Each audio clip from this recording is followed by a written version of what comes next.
Hi, you're listening to Celluloid Codswallop with James and Gemma. Sit down and enjoy yourself, grab a snack, and have some fun.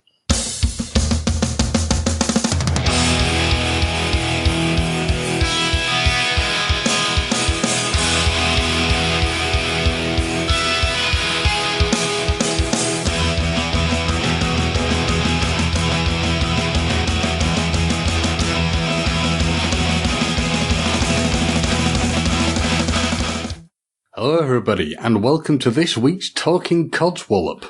I'm James. Surprise everybody, I'm back! Yay! I'm Gemma, just in case you don't know who I am, because I was not here for a week. And I'm Andy. No, Andy... Andy has vacated on us on this one. Yeah. But we've got the most important member of the group back, which is Gemma. Woo! No, the reason why Andy isn't with us today is, first of all, we're recording on a different day. But Andy does know that we're recording, so, don't let him tell you anything different. But we are going to be discussing the, I'm pretty sure it's a hit TV show, Chernobyl, which, because Gemma done fuck up. Up until a couple of days ago, I was calling it Chernobyl. Chernobyl, eh? I've never heard it called that one before. No, I know, but I was saying it how it was, how it looks. So, never mind. It's like Bill and Ted with Socrate. Yeah, exactly. But yeah, Andy hasn't actually finished watching the series or potentially even started watching it yet. So he's a very, very busy man. Yeah. He is. He's incredibly busy, and Andy seems to do something I still occasionally do, which is do massive binge watches of things, but he's a very, very busy man. He's working on his house. His time is monopolised by two small felines. Yeah. And he doesn't have time to watch TV anymore, I don't think. No, not at all. Well, let's put it this way. His post on Sunday, and I'm not going to read it completely. Oh, I'm not going to read it at all. I'm just going to try and remember from memory. That basically he went out for a run. He had lunch. He also, he decorated, did his skirting boards, you name it. Yeah, he was plastering the walls, and he did that, a second coat, and he did a third coat of plastering, So that was just a Sunday. Oh, and he mowed the lawn that day as well. So he put me to shame. Put me to shame? I can't remember what I even did on Sunday. I was more like his cats. Just sitting around not doing anything. Although actually that's a lie. I went for a walk at the woods. Good. There's a place near me called Thorncombe Woods, which Thomas Hardy, the author, I'm not sure if you're familiar with his work or not, James. I'm not, I'm afraid. Okay. I'm not 100% sure what books he wrote either, but he's from Dorchester, which is a town just close to where I am. I'm just looking up Thomas Hardy books a minute. See, we are not only informative, we are educational. Yes, exactly. Oh, he did Far From the Madding Crowd. Ah, yeah. Yes, I do know that book. Yeah, so he actually has got a cottage that he used to live in at Thorncombe Woods, which is obviously the woods that I went to. So you can you can go through and wander around the garden and see the house and things. You can actually go into the house as well if you want to, but you have to pay a fee for that. So, which, is fair enough, but at the same time, I'm trying to save my pennies after having some lovely work done on my car. So,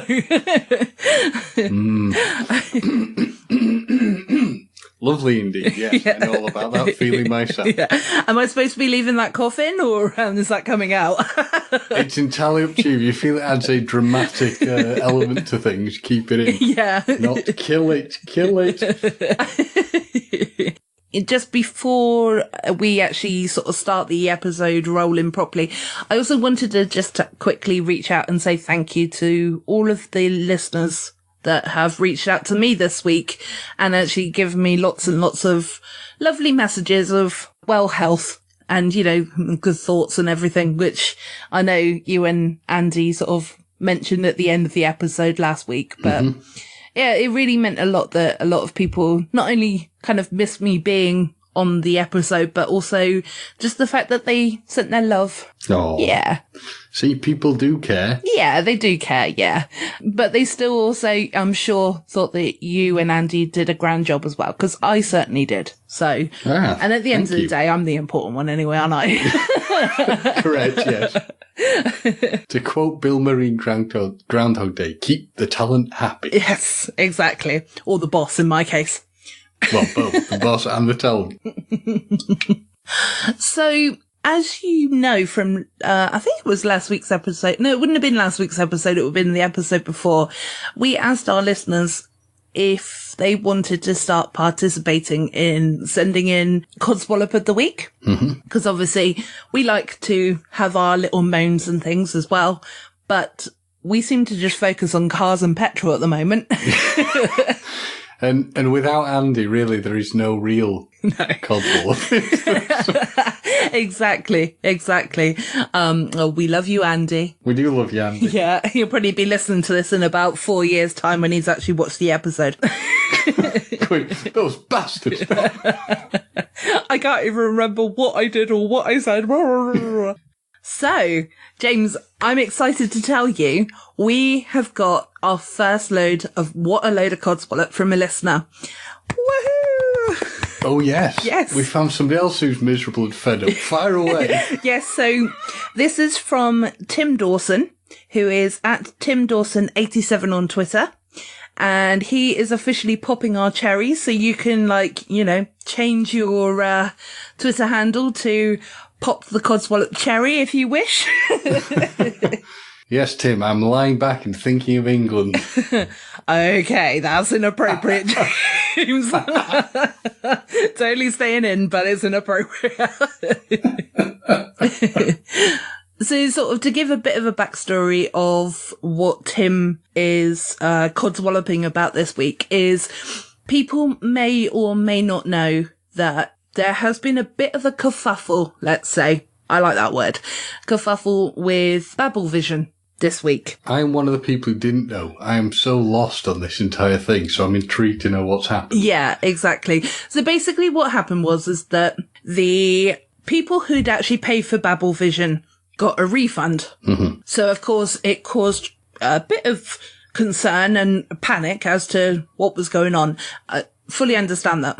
And, it's kind of, well, especially me and you, it's one of our favourite podcasts. So you kind of automatically think, oh my God, it's going to be ending, Ralph and I believe Kevin, but I'm not 100% sure on Kevin, but I know for a fact that Ralph sent out a tweet basically saying, I'm not going to say it word for word, but basically saying that it was a human error, that they meant to send out a post beforehand to say to people that it's not cancelled, but it's actually going into a different medium now. So it's going over to YouTube where it's free for everybody to watch, and that they're refunding the remaining of the money. So I think it was like $10 because obviously people pay for like a year's worth.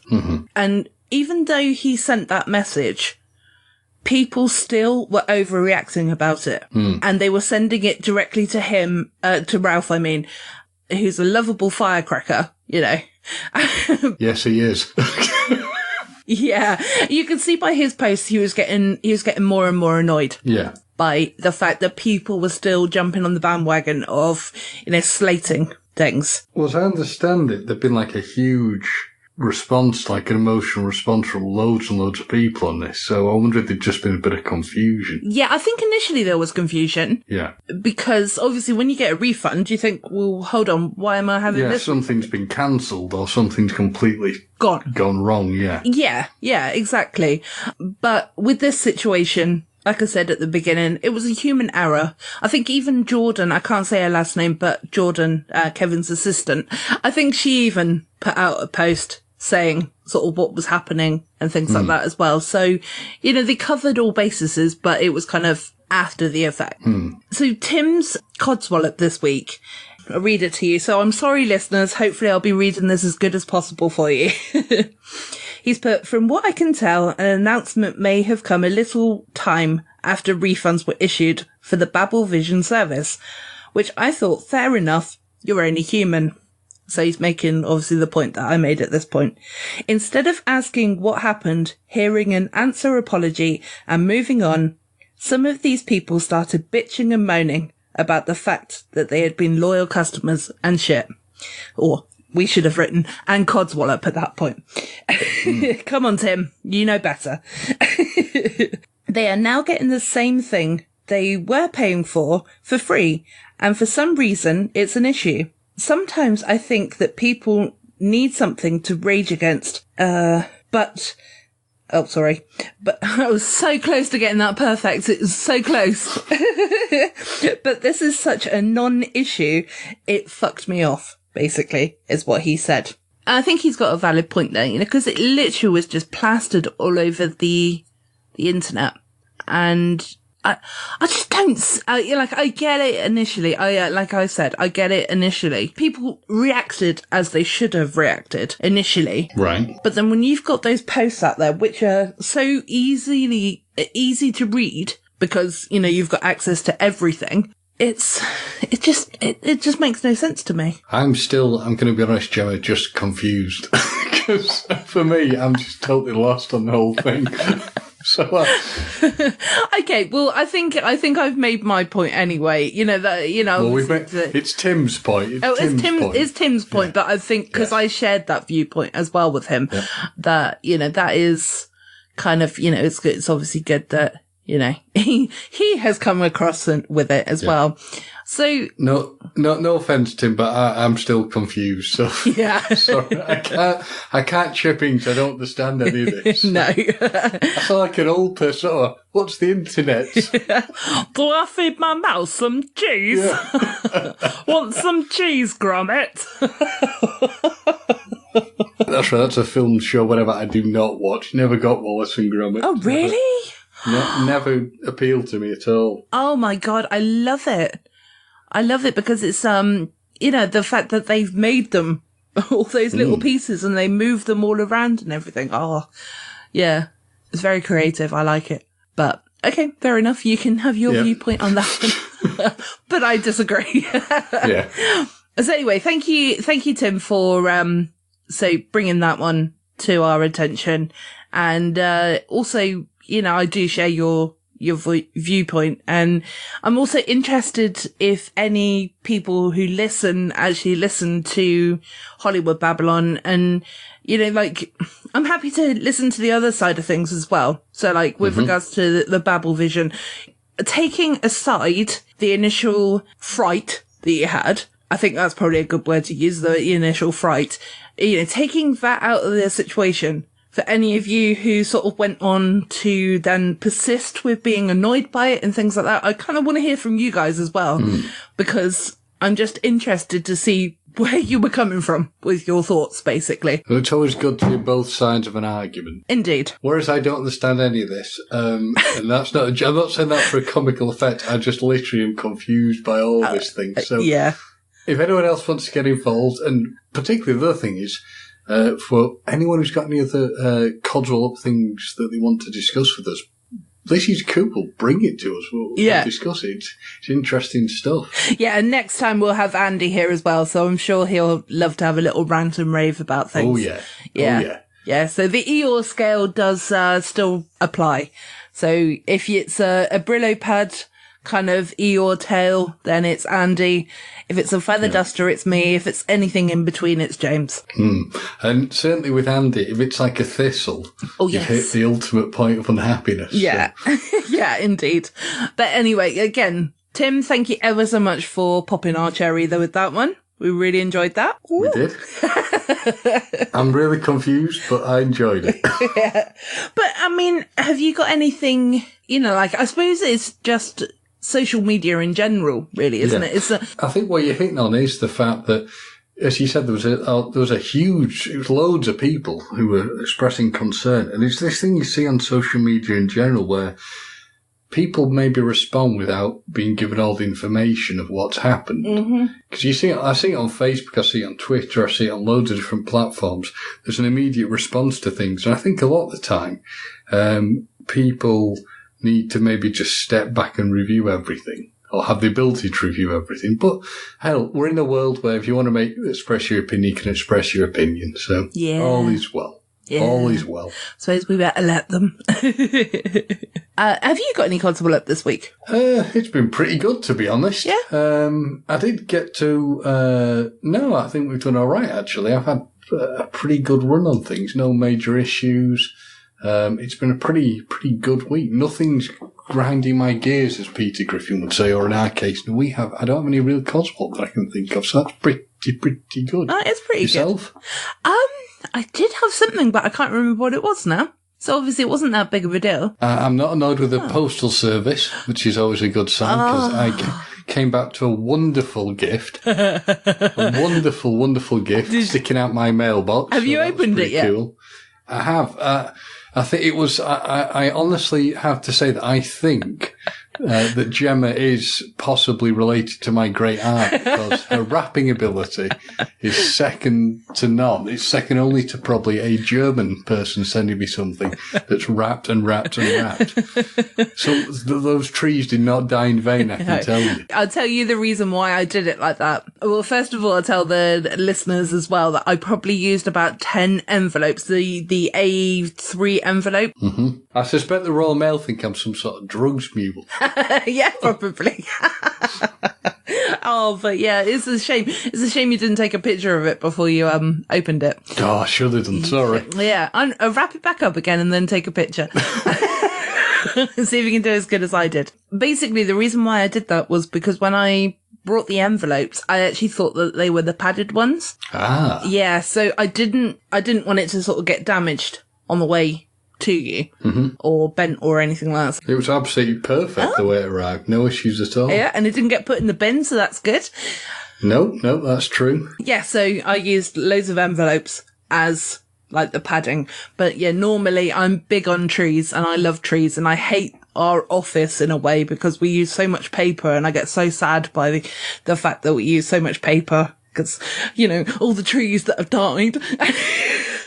I literally do sit there and have that rant. I attempted to keep some of the envelopes in a reasonable position, presentation, situation. So I will actually recycle them and use them. So they will to be a future use. Okay. And what did you get in your present, James? I got a really cool Batman battery charger for electronic devices. You did. And I got a book that some bloke had scrolled over the front of. I mean, that's terrible. You need to take that man to task. Yeah. What was his name again? Kevin Smithy. Kevin Smooth. So that's Kevin Smith.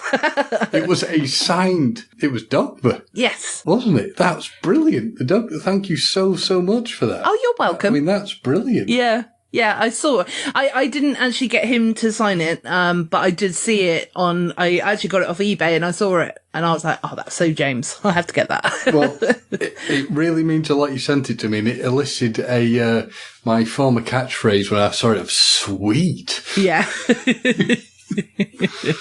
Yeah, definitely. Oh, we were going to talk about, we're trying to get basically listeners, what we're trying to do is we're trying to get all of the fluffy, joyous stuff out of the way.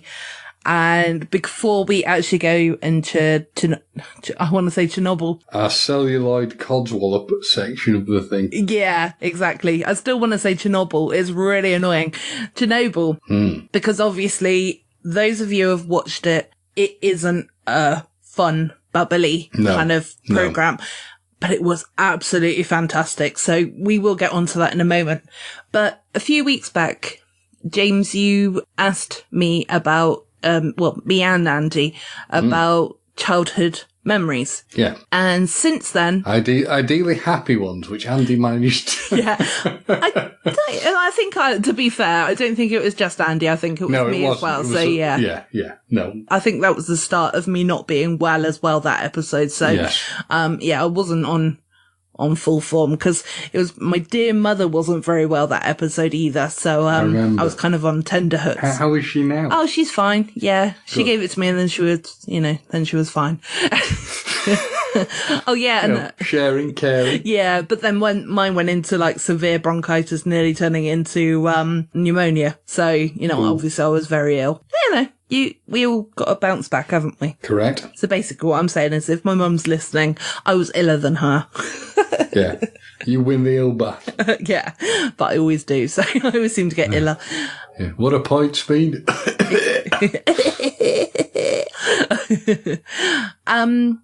Yeah, so childhood memories.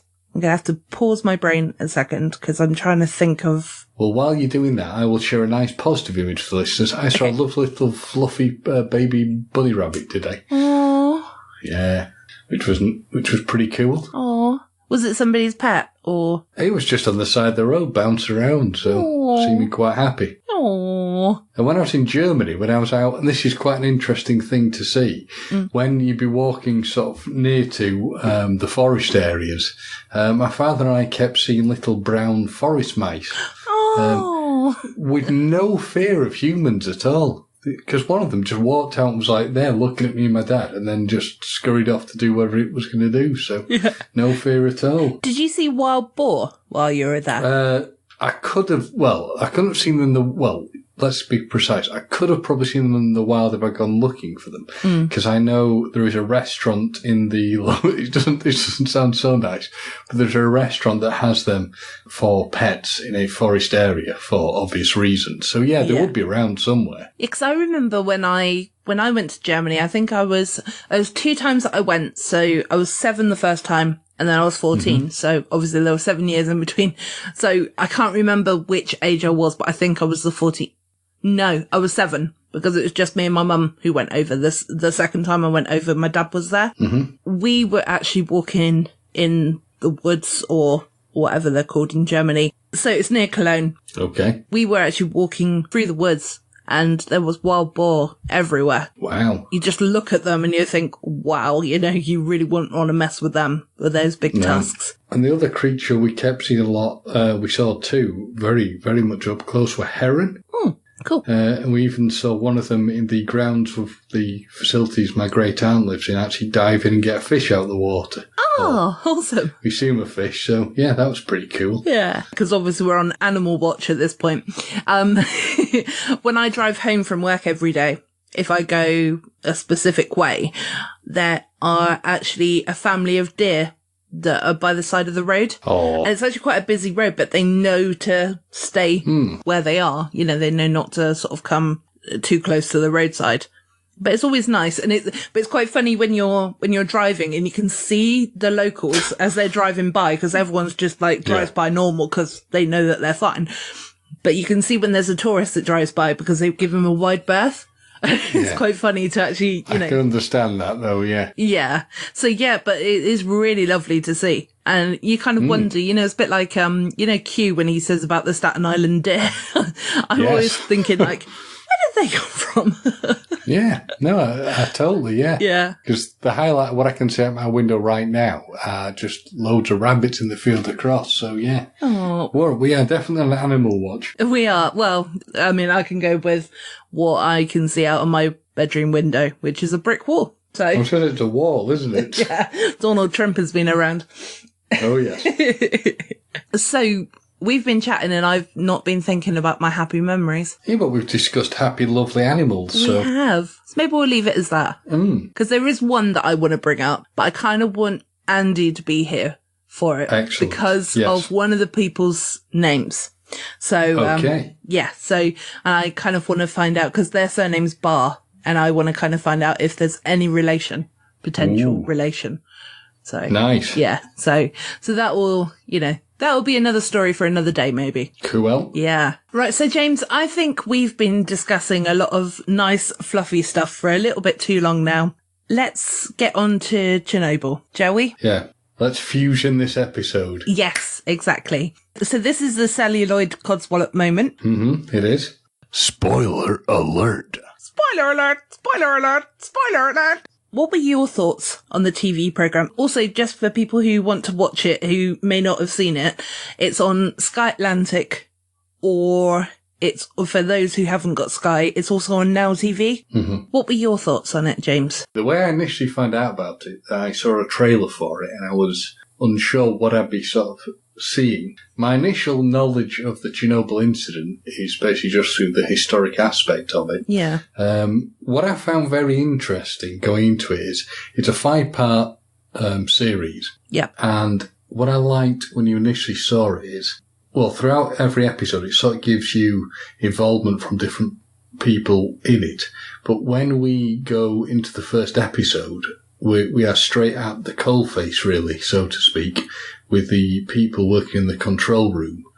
Well, I mean, it starts initially. Sorry, I didn't mean to cuss in there. No. But it starts initially that the man who's telling the story, who initially you don't know who the man is.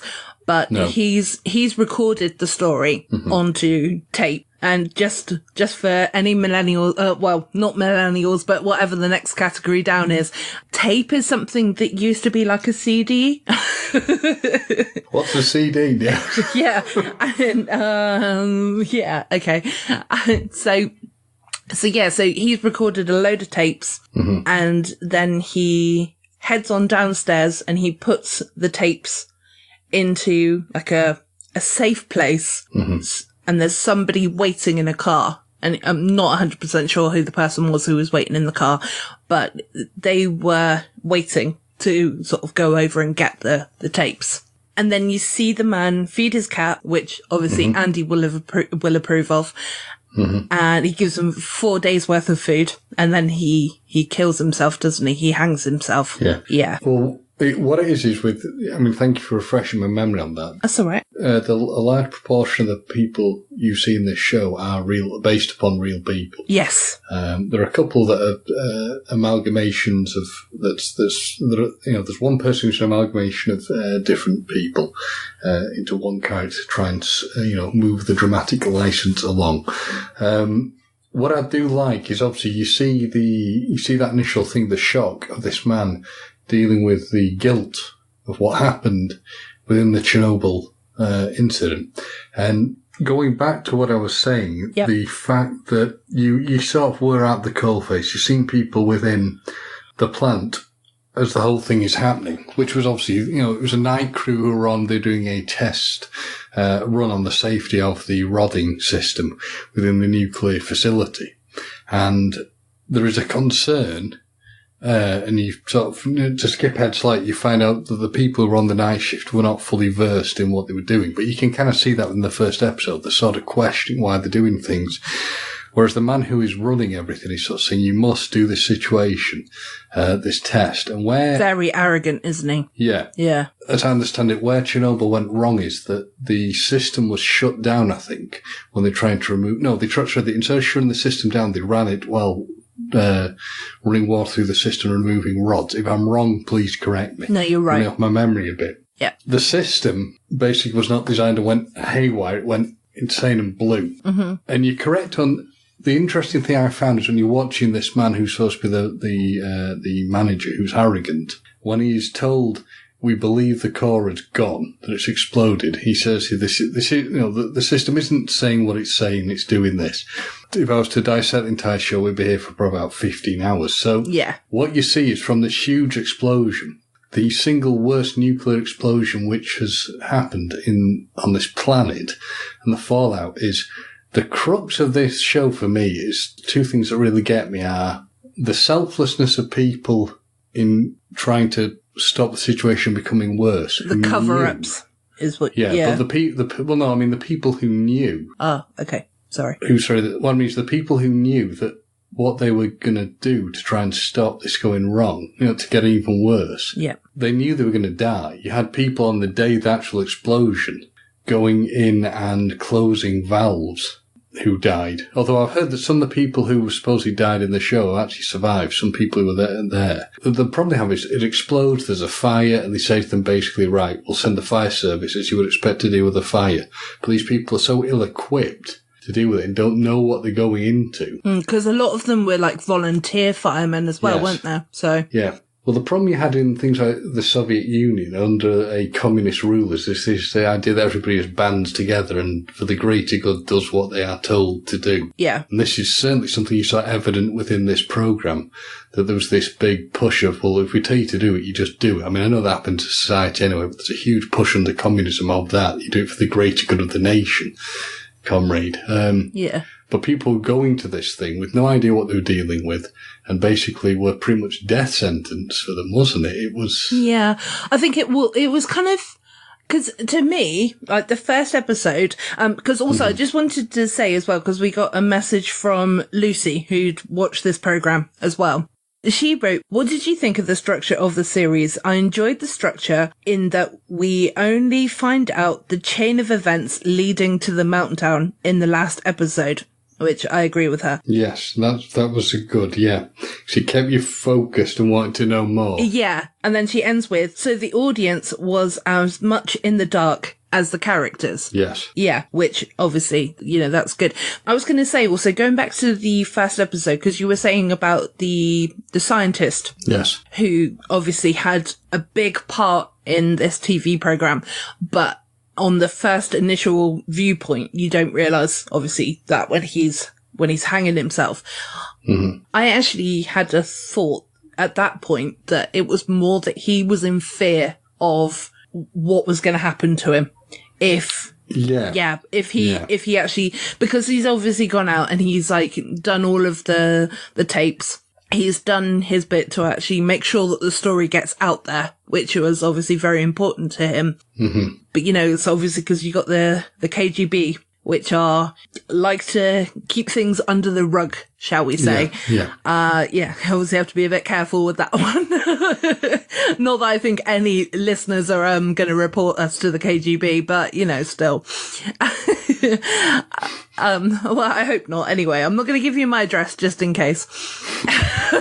I'll give you James's. No, I won't. But like I said, it's like initially watching this program, you kind of see a lot of innocence going on, a lot of fear and a lot of confusion, isn't it? And arrogance. Absolutely. As well. So it's like those are the main factors in this.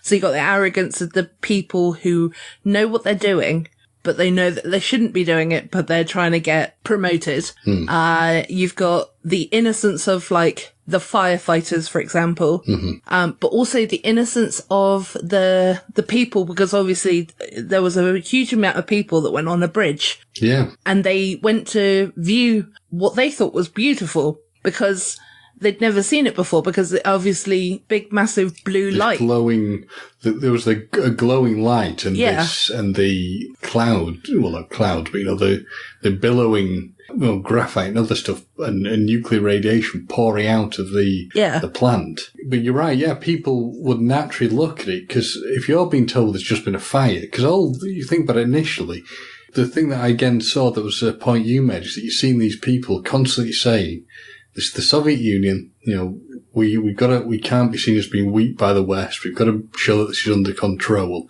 which I suspect would happen anywhere, but certainly under that, the communist regime was a big push on that. There will be no weakness. We will stand as one. Yeah. We will show the West that we've got this under control and there's no issue. A really interesting thing that you just said is about how did you describe the guy who was on the night shift, the guy running it, that he was arrogant? Arrogant. There was definitely, there was an element of arrogance to him, but I also, and I'd be interested to see what your take on this is, when they're saying, right, the core's gone, the core has gone, and all the people saying it's gone, there is graphite, because they go to the people further higher up the food chain who sort of like manage the town and the area. Yeah. The comrades. And they're basically saying to them, this isn't possible. The reactor cannot have exploded. I think there's the arrogance of the man who's in control and the arrogance of people around them. But I think there's also an element, I personally think, and I'm interested to see what you think, that where they're saying this cannot happen is because it's unthinkable. Yeah. The horror of what it could be, but also the fact that the system, to their knowledge, should not do this. It's an element of, well, you're wrong, but it's also of, my God, if this has happened, it's the worst possible scenario and you probably can't even process it, can you? Yeah. I think Well, I mean, I take on board definitely what you just said as well, and I can see part of it, definitely. But I think there was a lot of denial in that point definitely, because they were sort of like, no, this can't happen. Definitely not, and this is my viewpoint on it, but they were like, no, definitely cannot happen. They just have a complete no knowledge of the fact that this thing has happened. They know it probably has because obviously people have told them, but they're just choosing not to believe. Yeah. And they're choosing to just like sweep it under the carpet. And it's obviously like trying to cover everything up, and you can't cover up something that's 10 foot up in the sky. Yeah. And then the guy in charge decides, I think it's towards the end of the first episode, that, he's gonna look over the side to see if it actually is blown up. Yeah. Yeah. But then he starts getting sick. Yeah. Because he has to look, because they order him, don't they? You will look directly into this. Yeah. And he's saying, I'm not going to do this. Because the problem they had is that everything... No, because he turned around, he said he was so cocksure that it hadn't exploded. He was like, no, I will look over it. Well, I don't know, because they definitely ordered. They tried to get the arrogant guy to do it. He said he wouldn't do it. He wanted, because he threw up and he was ill. So they said, right, we'll send the other guy. He said, I refuse to do this. And they say, no, you will do this. Yeah, the other guy, definitely. He was made to do it, definitely. And what I'm saying is the guy that was in charge before he threw up, he was willing to actually check it because he was so sure it hadn't exploded. Yeah. Well, that's how I saw it anyway. The other thing is, you're watching the incredible situation of the plant going. The fact that it was sort of left running for days. Yeah. But it was spilling this stuff out into the atmosphere. But it's also very interesting to see the operation of the Soviet Union at that point, where it was just like, well, we'll do nothing with it, and then, right, well, we're going to have to do something with it. Yeah. So they'll send people out to look at it, but they send them out with sort of the minimum abilities to deal with things. Yeah. And they were making all these decisions from the safety of a bunker that was like 100 foot under the ground that nothing could get through the door, sort of thing, I also wondered, though, for the people who, because when they kept reporting back to, say, Gorbachev and other people, you're thinking, are they not going to be irradiated in a potential risk to the people around them, though? Yeah. When they were going back. Well, I suppose, yeah. But then they were in denial, so it's kind of, I don't know. They probably there was were, the misinformation. Yeah, there was the misinformation, wasn't it? Where they say, no, it's just sort of like the power of a chest X-ray. Yes. It's a hell of a lot worse than that. But it was the fact that also they were so ill, and to be fair, I think even now people will be ill-equipped, but they were so ill-equipped to deal with it. And that part, I think, comes from the fact that it's the unthinkable. Yeah. They'd never had it happen before either, so it was all brand new to them, wasn't it? And there was probably by the sound of it, there was never any contingency plan for it ever happening, was there? So no. They sort of saying things like, well, we'll dump sand onto the reactor to put the fire out. But the problem with that is that if you got too close to it, well, you goosed, it's over. Yeah. So that situation wasn't difficult. Was difficult as one they couldn't deal with. You had people becoming exceptionally ill exceptionally quickly. Yeah. Firefighters, etc., people who had been there working on it. But also, like, even going back to the people on the bridge and things, like, it was almost horrific because as an audience member, seeing and knowing what was going on, watching the children dancing around in all of that radiation and things. All of the ashes and things like that are on the... Yes, going through, Yeah. And that was almost like...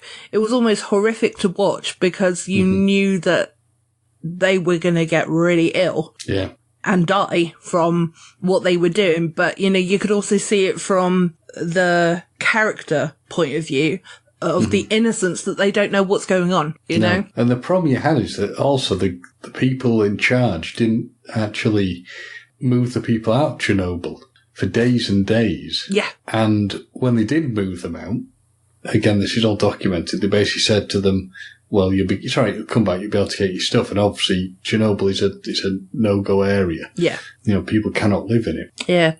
Because I didn't actually... Oh, sorry, I didn't mean to... No. Yeah, because I was going to say, because before I actually watched this program, I didn't actually know the story beforehand. Mm-hmm. It was actually, this was all brand new for me. So I don't know, from my point, I'm probably seeing it in a slightly different way than other people who knew the story. So like yourself knew it, because when it all happened, it happened in 1986. So I was about 3, I think, at that point. Mm-hmm. So, but yeah, still, I just didn't know about it. So sorry, I didn't mean to cut you off. No. I mean, what people also forget, again, because I can't do this episode by episode, but you see the fallout, don't you, from what happened. Within the second episode, you're looking at how the bureaucrats try and deal with things. The third episode, again, they're still trying to assess how to deal with the situation and how to tamp things down. And they basically go over to the miners, don't they? Yes. I think she's in the third or fourth episode. That's the miners. I was going to say, we won't quite talk about the miners yet because I want to cover them very soon. But what you're seeing is how on each situation they're having to basically ask. Well, they're ordering people to sort of go in and deal with things. Yeah. They get people to go in and try and close one of the reactor pumps. I'm not sure which episode that was in, actually. I think it was in the third one. Was it the one where because of the radiation, the torches went out? Everything started shutting down. Yeah. Because the sound effects were fantastic during this as well, because you had the eerie music when there was no audio. So when people weren't speaking.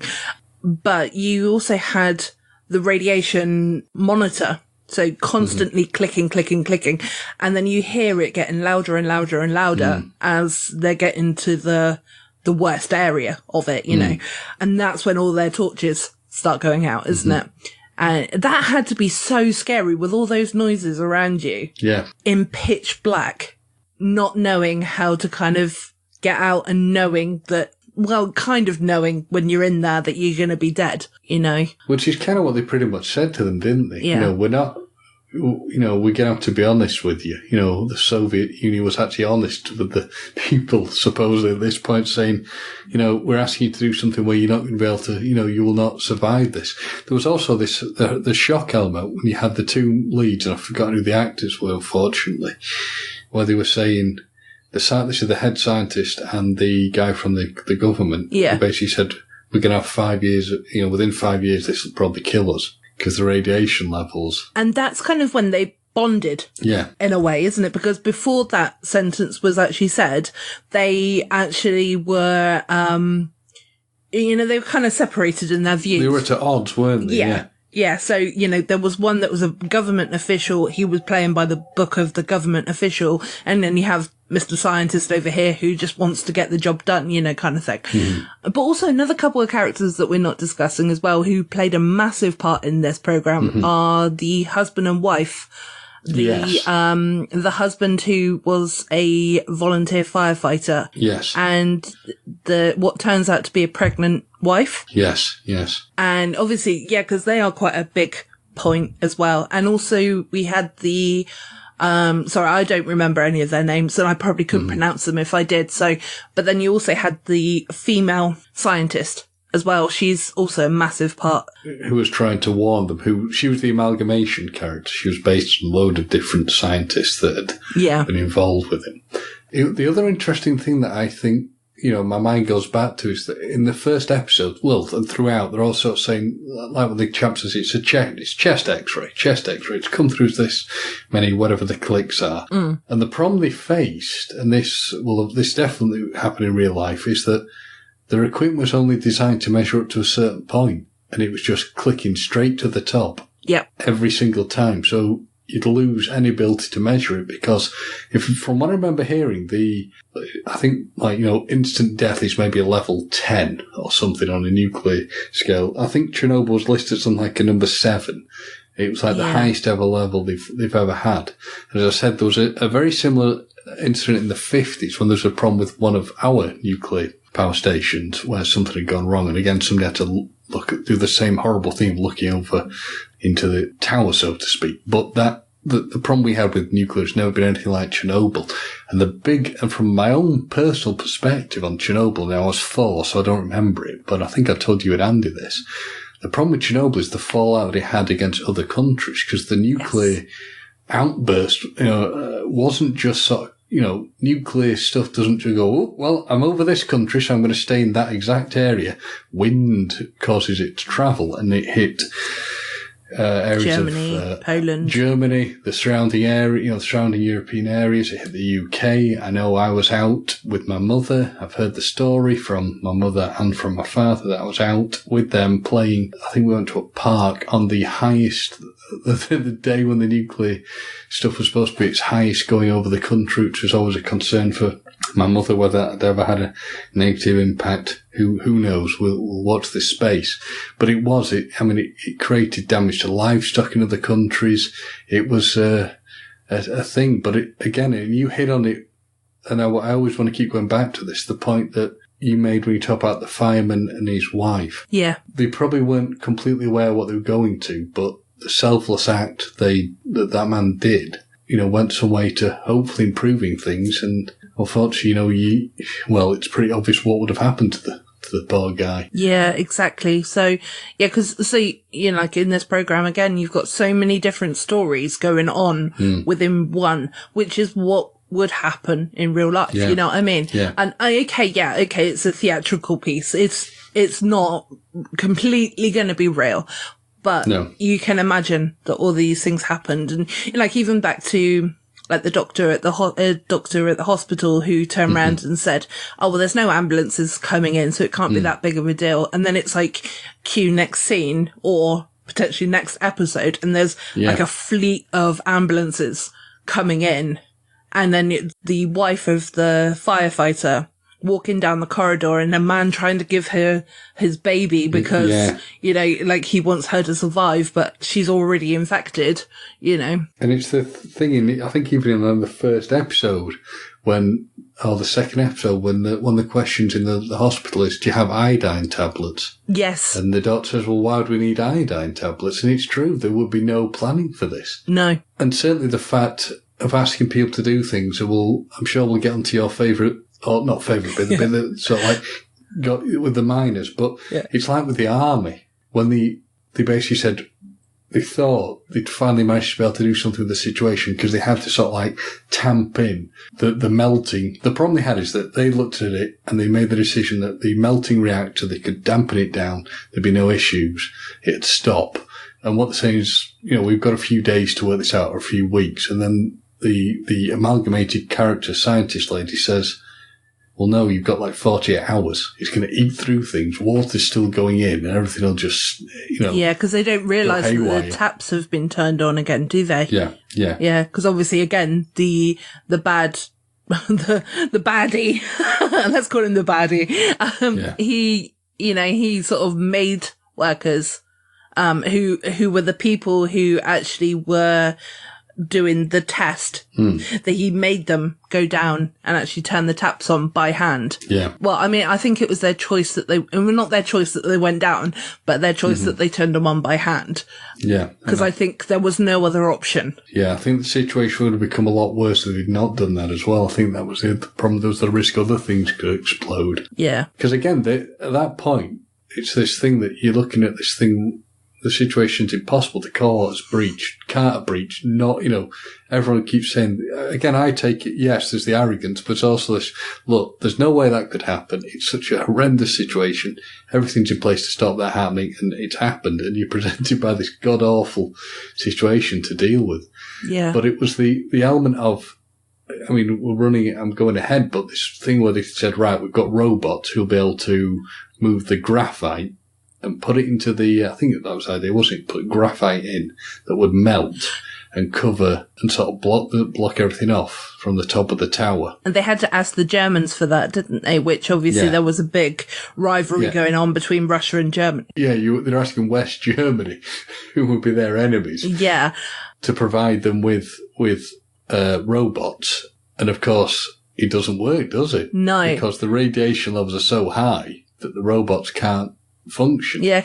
I don't know about you with regards to that scene, but I actually initially thought that it was, and I think I kind of thought it, maybe because the government character guy, he kind of alluded to it himself, that you think that the Germans have sent across a robot that they knew for a fact wasn't going to work because they didn't want to help out. But actually it turned out that the people who were trying to arrange for it to happen didn't tell them what the highest level of the radiation was. Yeah, so it was kind of like they were trying to sweep it under the carpet. So, I'm pretty certain it was like the KGB or whatever. It's that kind of organisation. Well, I suspect to a degree, again, it's another thing with the way the communist country was being run, is that they won't want to show the hand, they won't want to show weakness to the West. Yes, exactly. And I think that was a big problem that you had with it. I've seen the real photographic evidence from this. The point where they said, well, we're going to need biological robots. And they have to go to the army and basically say, look, he even says to his troops, doesn't he? Basically, you are going to have to go up there. Nobody was ever properly protected from this. No. And it was like, you have a window of 90 seconds. 19, and then once you have shoveled the stuff over 90 seconds, you've got to go. Well, the actual reality from the reading I've done is that in some cases they had 30 seconds. And it was literally shovel, run. And this horrible, awful telling moment when one of the soldiers has caught his boot. Yeah, and then he fell in the puddle as well, didn't he? Yeah. And he goes in and the man just says to him, comrade, your time is up. And it literally is. Yeah. Your time is up. Yeah, exactly. That scene was really, it was hard to sort of watch. I thought that they had 19 seconds, but did you just say that they had 90? Well, I thought you may be right, but I thought they said like you have a 90-second window to do this. Yeah, because it did seem longer than 19 seconds, so maybe that was me hearing it wrong. But yeah, and that was bad. And you were feeling for him, weren't you? You were kind of rooting for him to get back, but you knew that he was kind of like pretty much that's the end of you, mate, And then they had these, like, people who were just mainly volunteers having to go out and basically cull animals and anything that was around in the area, which I understand. I know as awful as it is, I understand it because you can't run the risk of them running off into other areas as irradiated animals. That was actually the saddest part for me, but only because I love animals so much. That was quite traumatic because obviously you had that young kid who he'd signed up to do his duty kind of thing. Yeah. He had no knowledge of what was going on, and the guys that he was with knew that he had no knowledge of what was going on because they'd asked him, oh, what did you do in Afghanistan or wherever it was. Yes, yeah. No, it was Afghanistan because the guy was running it. Obviously, because the Russians had been the occupiers in Afghanistan, and as I think just about every military operator will learn, Afghanistan is not a country you can tame. No, he'd been over there, and obviously they then returned him back to Mother Russia not the the Soviet Union as it was then, to basically deal with this. But even then, nobody was fully prepared or equipped. They're having to use bits of lead stuff to protect themselves. Mainly protect their genitals. Yes. I think I'd be a bit worried about the rest of me as well. Yeah, definitely. And they had those stupid white hats on as well. Not the army people, but the stupid white hats. Well, let's discuss the. I'm going to let you take this one. Let's talk about the animals first, though, because obviously we've touched upon it, and otherwise we're kind of we're jumping all around like radiation at this point. True. So with regards to the animals. So, it wasn't just dogs, it was obviously cats and all kind of animals, basically. And I think that was probably the most horrific part for me to actually watch because, you had the innocence of this lad who had never shot a gun before because you could tell because when he was walking with it, he was just not walking with how you should hold a gun at all. And he couldn't load the bullets properly, could he? So no, he couldn't, no. And the first dog that he shoots... because the guy, I'm going to call him the guy with the big nose and anybody... He's commanding officer, wasn't he? Yeah. So the guy with the big nose, because he did have a big nose. And I want to kind of bring a little bit of entertainment into this.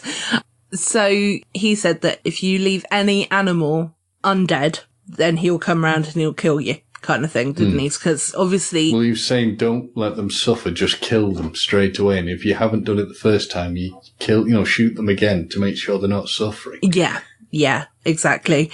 And so this guy, shoots this, like, adorable dog that you can see, and he's sort of trying to encourage it to run off. Yeah. He ends up shooting it, but it's only, like, the stomach part of the dog that... It's not dead, basically. And... yeah, and then all of a sudden you hear like a gunshot behind him, which is the same guy, the guy with the big nose, who he then, shoots the dog. And, this goes on for a good couple of minutes.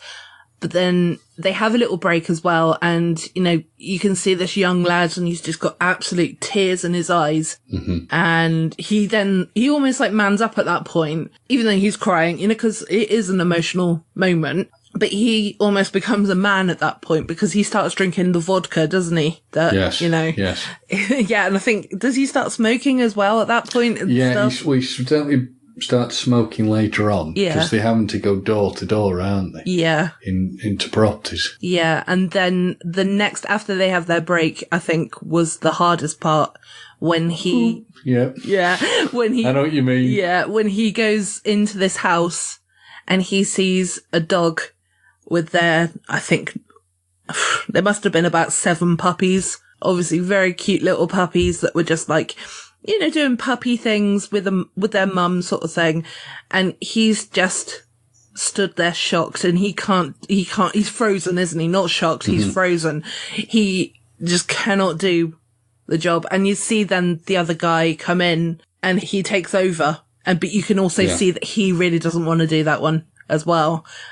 And all of a sudden, then, when the other guy's outside, you just hear gunshot after gunshot after gunshot, just killing them all. And also, like, when they were emptying all of the animals into the grave that they'd... Yes. Yeah, which obviously they had to cover over with tarmac, didn't they? Was it I think concrete? Oh, concrete, sorry. Yeah. It's actually amazing to see how many animals that they killed. Yeah. Because it just didn't seem... I mean, obviously, we didn't see all of them, but, it just, I don't know, it was just insane how many animals there were in that truck. Like cats and dogs. I think it was mainly cats and dogs, to be honest, wasn't it? But anyway, regardless, that doesn't really matter. But, so I think out of all of the episodes, I think that definitely made me the most emotional about it all, really. Again, because my love for animals and things. But at the same time, I understood that it had to happen as well because of the radiation. And eventually they would have died anyway, wouldn't they? The animals.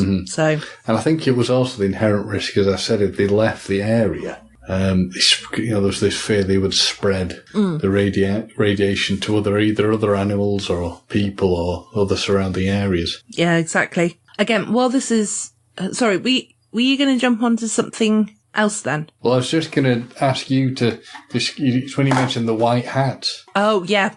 The white hats that kind of brought no protection whatsoever to people. Bugger all, yeah. Yeah. And the stupid masks that they wore as well. Only people that they were completely honest with were the miners, wasn't it? Well, the whole situation with the miners was interesting. So again, it goes back to the interesting way the government was run. Yeah. The communist government. Because they turn up and they basically say, right, you work on behalf of the state. We need you to go to this place. Yeah, and the guy with the blue suit on. The boss basically says, the manager says, well, where are you sending us? And they, as would be expected under that regime. Yeah.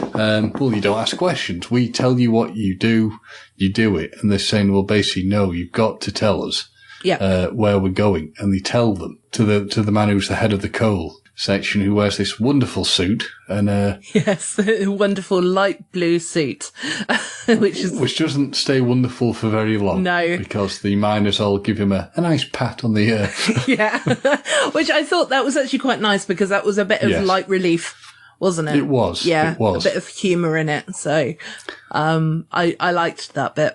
Actually, the miners in general, their being there kind of did create a lot of light relief. Their working conditions were sort of appalling. So they're saying there's no way we can work in these conditions. There's no air. It's incredibly hot. Yeah.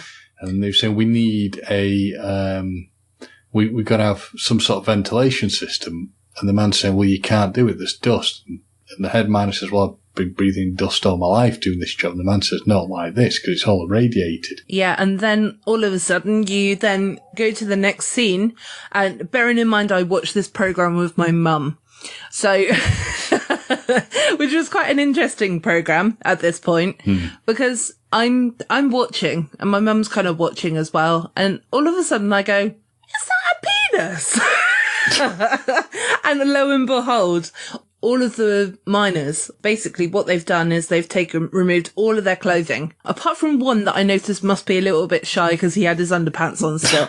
But anyway, because he stood out like a sore thumb. Yeah, so basically they've removed all of their clothing, apart from these white hats, which they were told, obviously, that they had to wear, which probably did nothing. Indeed, the white hats would do absolutely rock all. Yeah, exactly. Because they were so hot, that's obviously what they decided to do. But then I think also they did it out of rebellion as well. Yes. Prove a point. But, still, they got the job done. So, obviously, that was quite an interesting scene. There was many shapes and sizes there, let's say. Many tackles.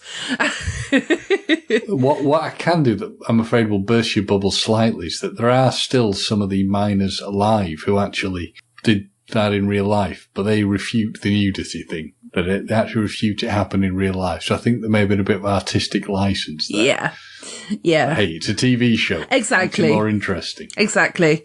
And let's face it, us ladies, we need a bit of male frontal nudity occasionally, because the men get it all of the time with certain things, like Game of Thrones and whatnot. I know that you don't watch that, but whatever. No. But anyway, so that was a bit of entertainment for the ladies. I had to think back just for some amusement when you said to your mum, you would go like, is that a penis? I was going, and my point to you, Gemma, is yes, we men do have them. They're part of our anatomy. But no, I think it's because the way that the light was shining behind the guy, you kind of was like, I'm not sure if, all of a sudden. Did I see what I thought I saw? Yeah. Also the female scientist, because I wanted to touch upon her for a bit as well, because she was tasked to find out what exactly happened. Yes. And without her, the story wouldn't have happened, I don't think. Yeah, it wouldn't have been able to move forward as much as it did. Yeah, exactly. And so she went around and she actually dressed up as a nurse. I don't know where she got the outfit from. Maybe it was easy access, whatever. But she went around the hospital and she spoke to all of the victims. So there was a young lad that was 25 and it was like his first couple of weeks that he'd been on the job, wasn't it? Yes. And he was telling his story. And these were all the people that were doing the test. Yes. And she's gathering up all of the information. And then he goes to speak to the arsehole boss and who doesn't want to tell his story. He'd rather have a gun to his head or a bullet. He was not covering himself with glory, was he? That's for sure. No. He was just like... No, he was like, the hospital food is disgusting here. And the second time she went in, he was just smoking a cigarette at the window, and he really didn't give a shit. I think partly he was he alluded to the fact you've got to toe the line, haven't you? Yeah. The fact that he was, again, this thing of, Comrade Commissar, I will do as I am told sort of thing. And that was an issue. Yeah. Yeah, exactly. And he just literally... Again, I got the impression that he was still arrogant at that point. Yeah. And I know I keep saying the word arrogant, so, if other people thought differently, then please let us know, but I just can't name him anything else at this point, really. And I think part of the issue, though, that I sort of get from it throughout is that the way you would be raised in this communist within the USSR is that it's indoctrinated into you that the state is right. The state is right. Everything is is to protect the state and the people of that, of the country, the nation. The nation is strong. The nation is powerful. And I think that's another big thing I took from this, that they would not defer from what they were being told to do. Yeah, absolutely. Yeah, I agree. Especially in their positions as well. So they were kind of like high up in the company and things. This is when the female scientist meets the wife of the firefighter, first of all, as well, because the wife of the firefighter, so we kind of keep touching upon her, but she has done a massive journey she needs to find her husband. She needs to be with him. And I think I'm not a wife myself, as listeners know, but I can see from a wife's point of view, or a partner of somebody that they incredibly love, that you'd want to be with that person.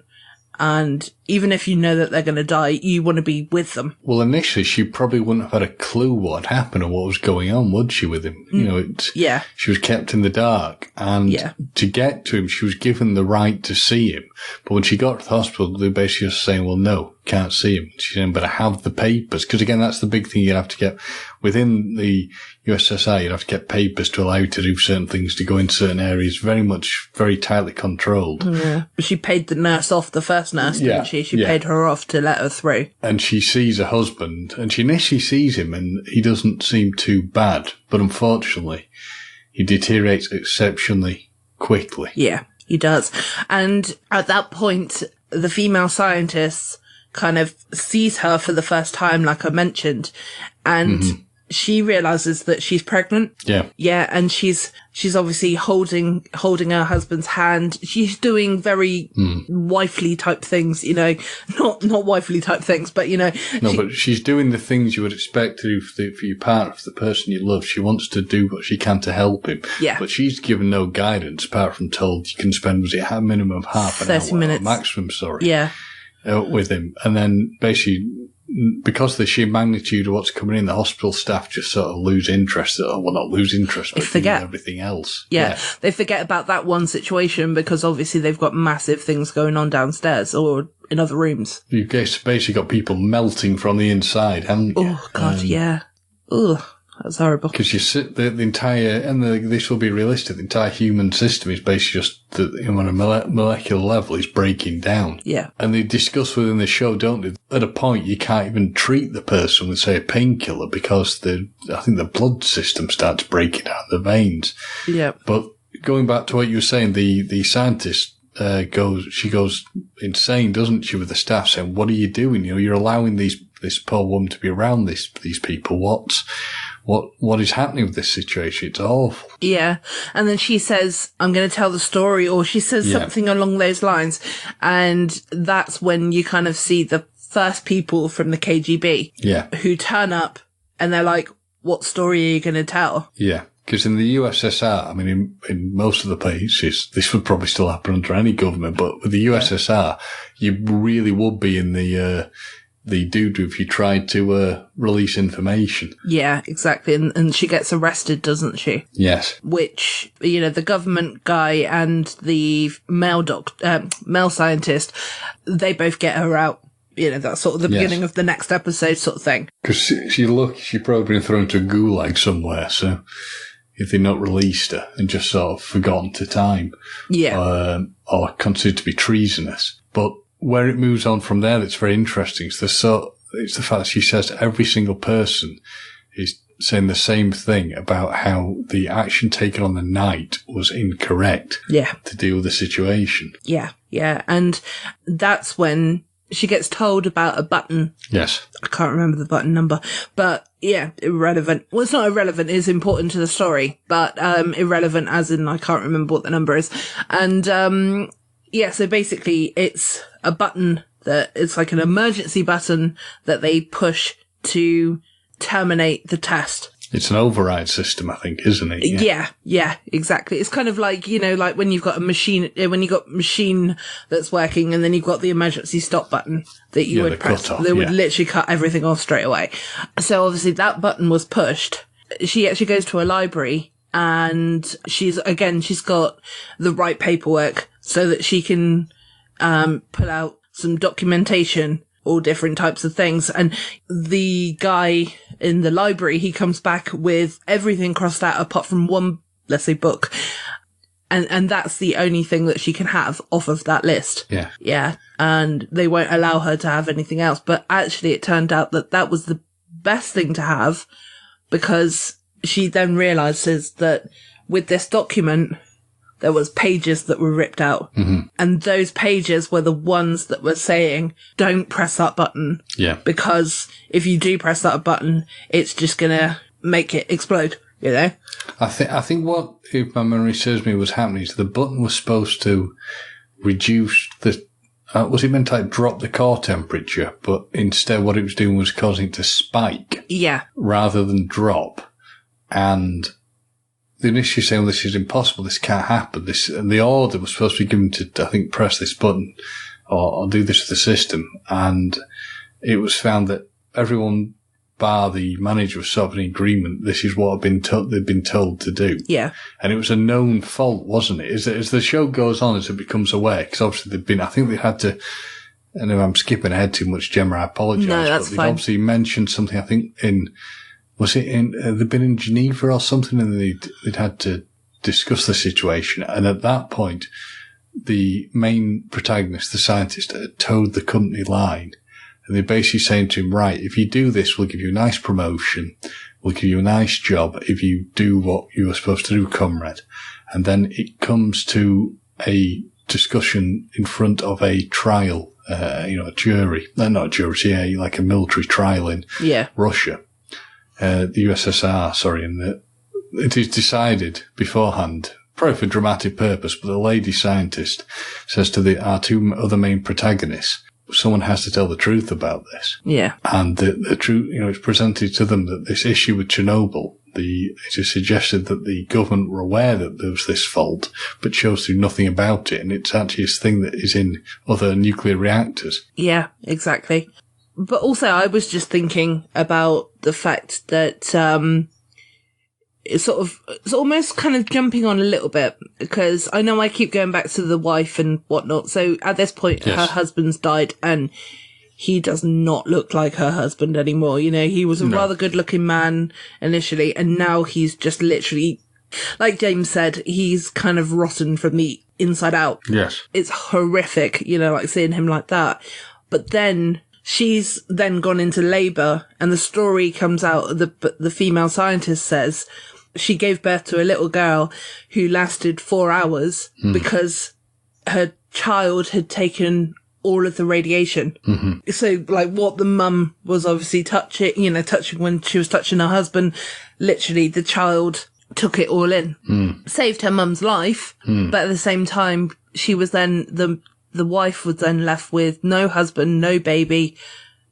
And it was just really sad, wasn't it? And she was still on the birthing ward as well, where you could see all the mums with their nice little babies, and then you see this end bed. And she sat on her own, yeah. She sat on her own, and her cot's completely empty, and it's really sad. And then sort of like jumping onto like the last episode. I think we're in the last episode, yeah. Yeah, we're pretty much on there now, aren't we? So this is where you see the court case, isn't it? Yes, yeah. Yeah, and it's quite good because, you're actually sort of seeing the trial and everything like that, and everyone's putting their viewpoint across. And this is where the male scientist has got the opportunity to either play by the rules or tell the truth. Mm-hmm. And he decides that he's going to tell the truth. And I think it was because of the wife who'd given birth to her baby was only alive for 4 hours.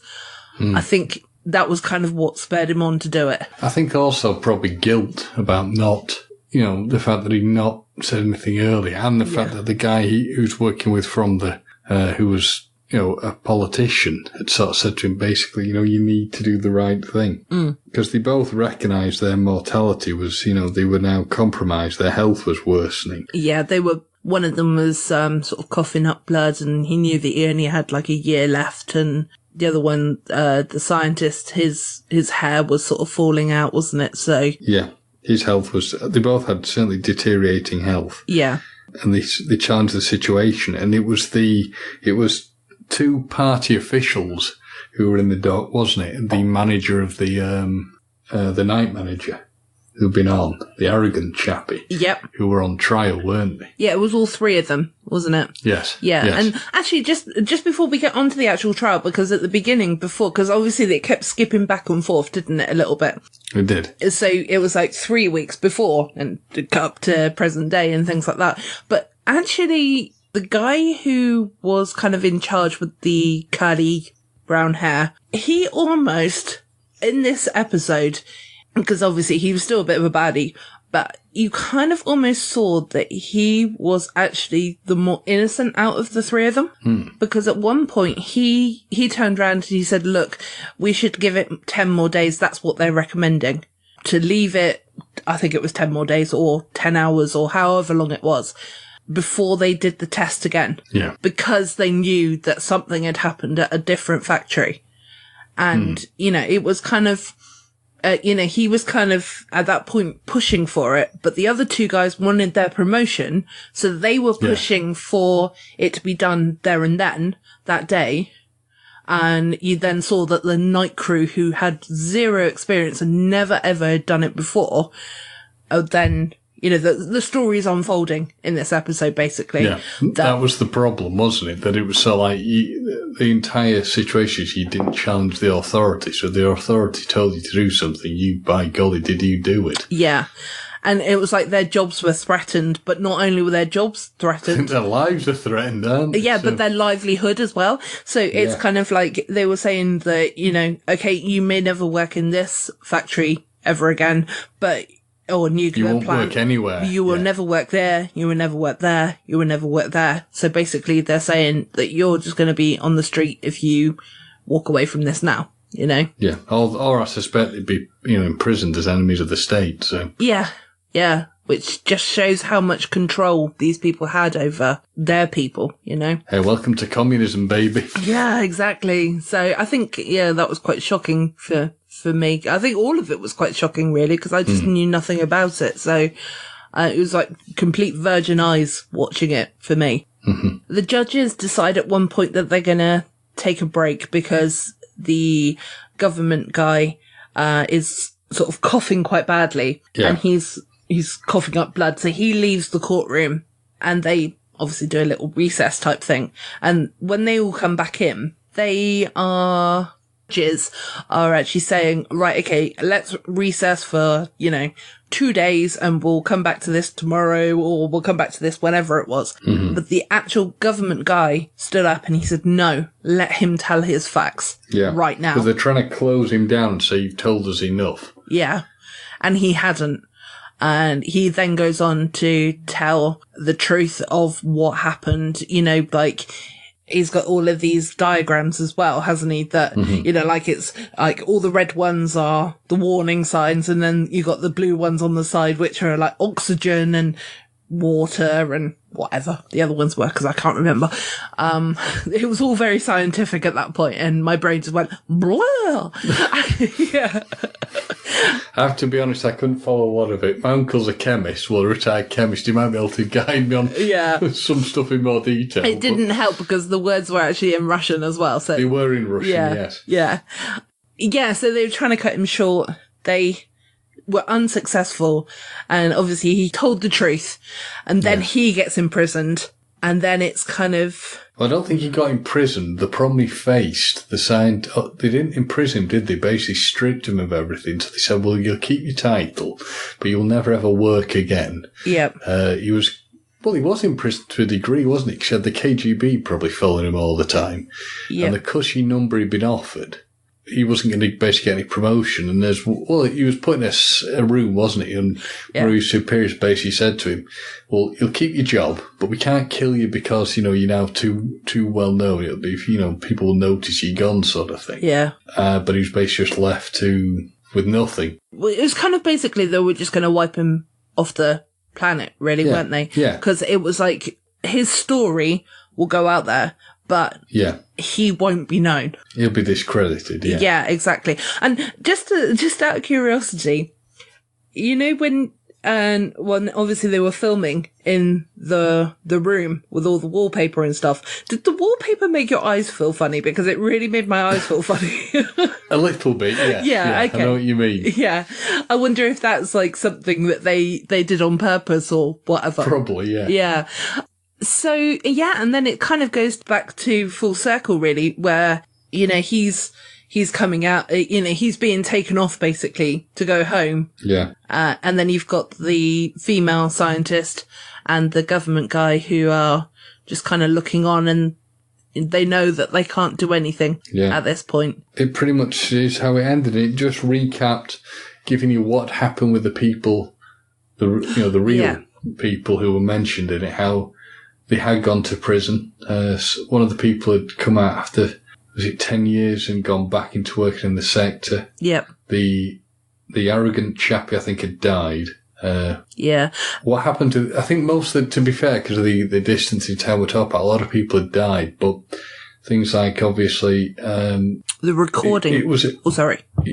Sorry, go on. The recordings, yeah. No, I was going to say the recordings of the actual figure of how many people died. Yeah. Was shocking, because I think it was something like 31, 39, something like that were actually recorded to have died because of the explosion and everything. Mm-hmm. Actually, it was probably something between 9 and 49,000 people. Mm-hmm. But been affected. But have been affected or died because of that. Yeah. But they couldn't find the actual number of it because, again, it was also swept under the carpet. Yeah.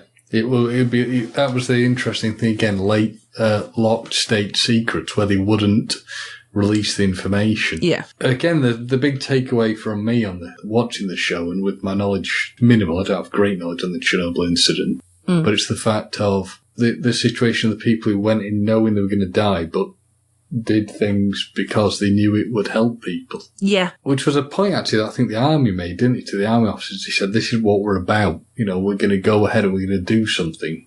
You're going to die. We know this is going to be terrible. You have to make a sacrifice, but we're doing it because it's what we do. Yeah.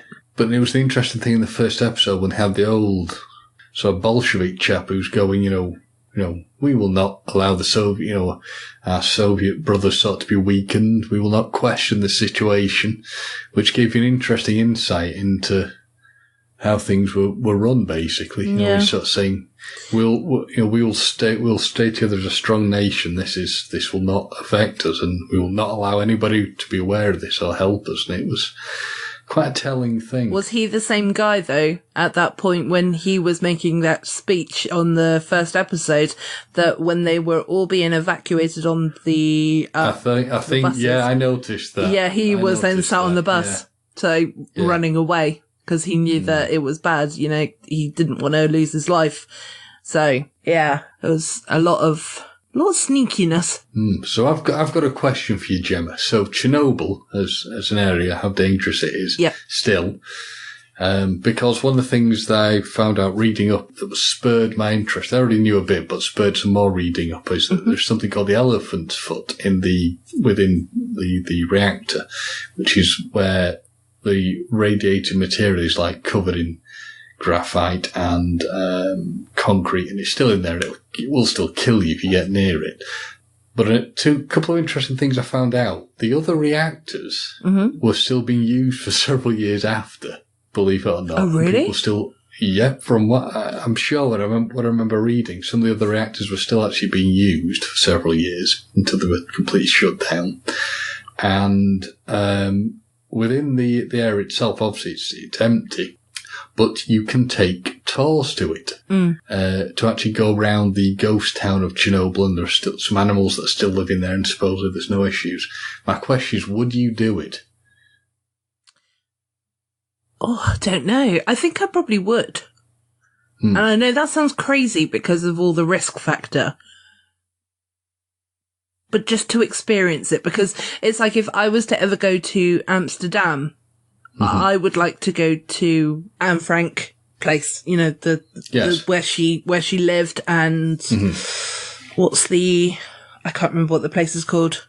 The terrible place that they were all killed. Oh, it's not around there, but look like somewhere like Auschwitz or something like that. Yeah, but not because I'm like a disturbed person that kind of, wants to experience these things because I'm mentally unstable or anything like that, but because you just almost want to feel the history that's there, because I've heard a lot of things about the fact that, that it's a very emotional places to actually go and visit and things like that. And, but at the same time, I'm saying all this right now when I'm in the comfort of the UK. If I was over there right now, would I still want to go? I don't know. I don't 100% know. So I guess my thoughts when I'm sat here comfortably in my room, I probably guess I would. And what about yourself? Would you? Well, the only thing that sort of made me a bit laugh is when you talk about sort of Anne Frank's house and Auschwitz. Mm-hmm. They are very interesting things to go to, I agree. There will be extreme emotional pulls, but there is not inherent risk of you becoming poisoned with radiation if you go there. Yeah, that's a very good point, yeah. The thing with Chernobyl is, I was talking to my dad about this, saying, sort of like you said, I think I'd want to go. Yeah. And my dad said, really? He said, you couldn't get me there at all. Because I thought about it, there's this part of you that thinks it's too risky, because you can go, you get a Geiger counter, you can only spend a certain amount of time in places, and supposedly you're okay. But there is the risk, Yeah.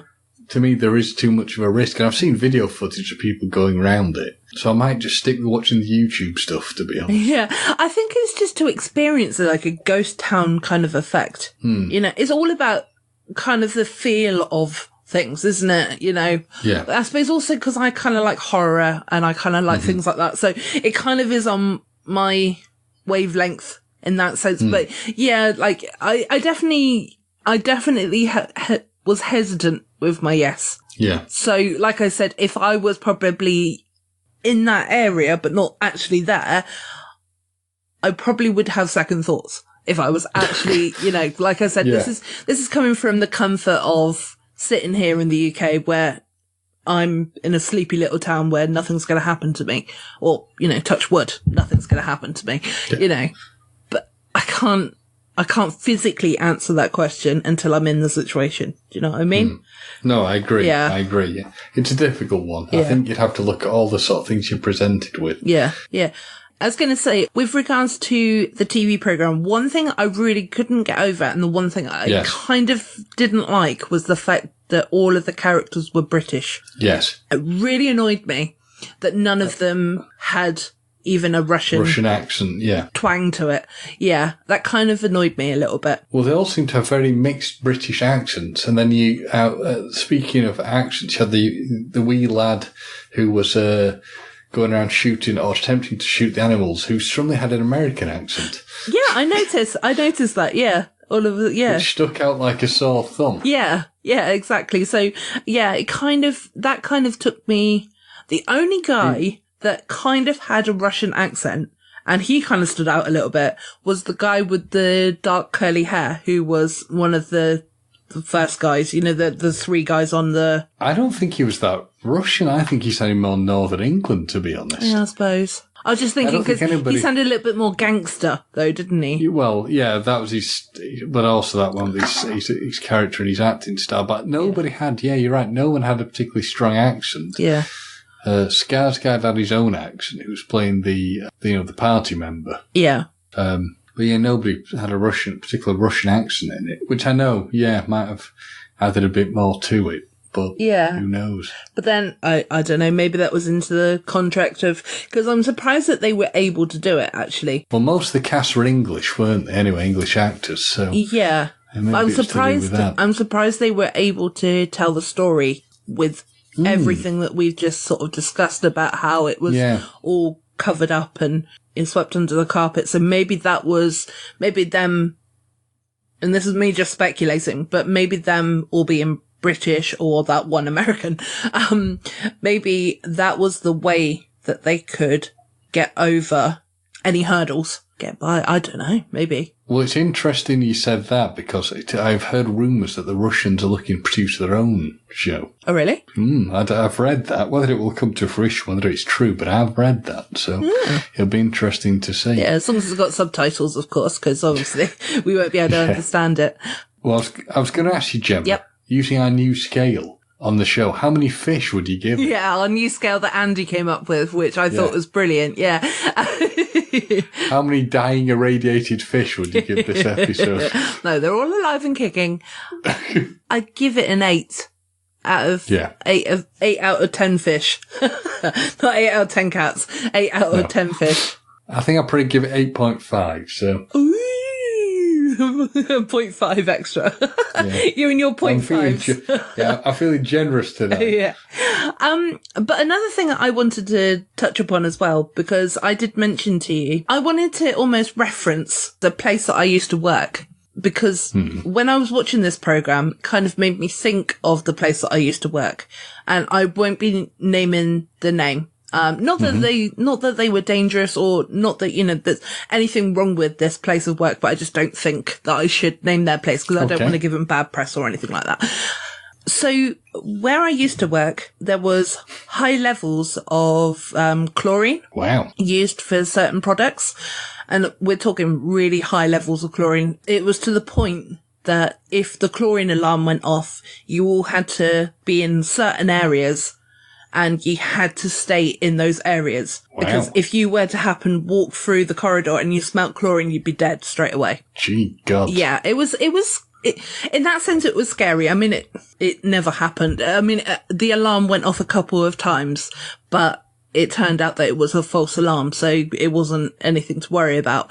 But at the same time, it was quite scary. It's like when you had this alarm go off, and I was responsible for being on the tannoy, the telephone tannoy, putting out the announcement to people saying that, you have... We're buggered. No, you have to obviously be professional with it. Yes. But, I had to, I can't remember what I had to say, but, I was saying that you have to go to your designated area.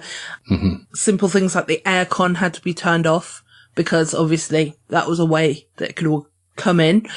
And, you had to make sure that the doors were firmly shut. Everything. Luckily I worked in the office that was one of the safest offices. But at the same time, the other flip side of it was all of the staff had taken those precautions. Every single member of staff was in the safe area. Yes. All of this chlorine was also going out to the public area.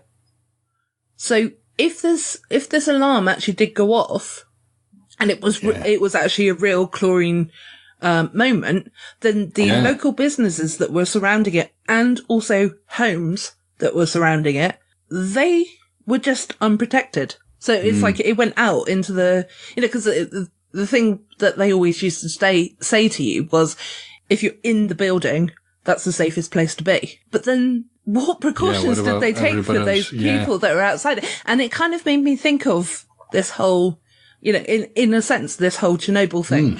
I don't know. It was quite scary when those alarms went off. Well, it would be, yeah. Yeah. It was just knowing the fact. But also, the other side of it was, because there was actually a fire in the factory at one point as well. I wasn't there when the actual fire happened. It was like during the evening time, and it was a really bad fire. But then the next day I came into work, and it was literally smoke filled, like everything had burnt, as you can imagine. It was terrible. Ouch. But because we were all so prepared for chlorine and all of those kind of things, none of us well, me especially, I had never really thought about the fact that actually there could be a fire in this place one day. Because I was so prepped up with what to do if there's chlorine that I didn't even think of fires, But I just wanted to kind of share that as a story. No, that's interesting. Like I said, even if people would ask me, where did I work or whatever, I won't be saying the company name. And it is a good company to work for. And, obviously there must be precautions that they've taken with regards to the chlorine and everything. But it is all those kind of things that go through your mind, isn't it? When you're... Totally. Yeah. So yeah, I thought, what a way to end an episode. Very much on that bombshell moment. On that bombshell, yeah, indeed. Yeah. We've hopefully managed to give a reasonable overview of the series. I would say for anybody who hasn't had a chance to see it, hopefully we've not spoiled it too much, but... we have. Well, we have. we have. Guys, you'll learn a lot about the show listening to this, but I would say if you get a chance, sit down and watch it, properly watch it. It's an interesting, not even just from a drama standpoint, but from a historical standpoint. Yeah. It's very interesting. Yeah, definitely. So this is the end of this episode. Thank you for listening, and I hope you've enjoyed it as much as we have. Yeah, thank you, guys. Yeah. Hopefully we haven't freaked you out too much as well. So if you... Don't worry, the radiation is probably down to manageable levels in this country. Yeah, exactly. Well, as always, I've been Gemma. I've been James. I've been Andy. I have no opinion about this. I don't know why I talk with a northern accent. I'm from Upper Berkshire. Anyway, I wanted to end the episode with a bit of a giggle, so... You did this with your mouth. Like, you talked yourself into this. Well, if you're interesting at all, you should do a podcast. I was doing a radio show for years before I podcasted it. I don't think people realise just how liberating and freeing and inspiring podcasting can be. Yeah, even with just walking into any genre of podcasting, you walk into community. The reason podcasts connect so much is it feels more personal. What we learned pretty quickly is that only 1 or 2% of the people who listen ever donate. Most people don't. People are used to free media, advertising supported media. At the moment, podcasting for us isn't a business, and it's not designed to be it.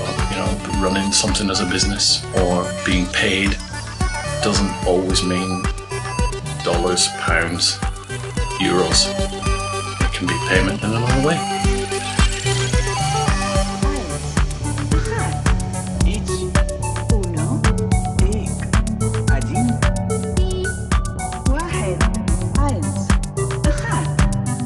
One voice, one mic.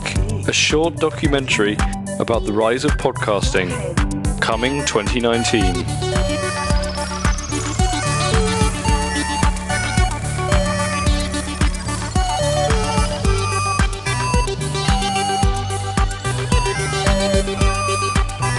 Plug in, record, send it to iTunes, boom, congratulations, you're a podcast.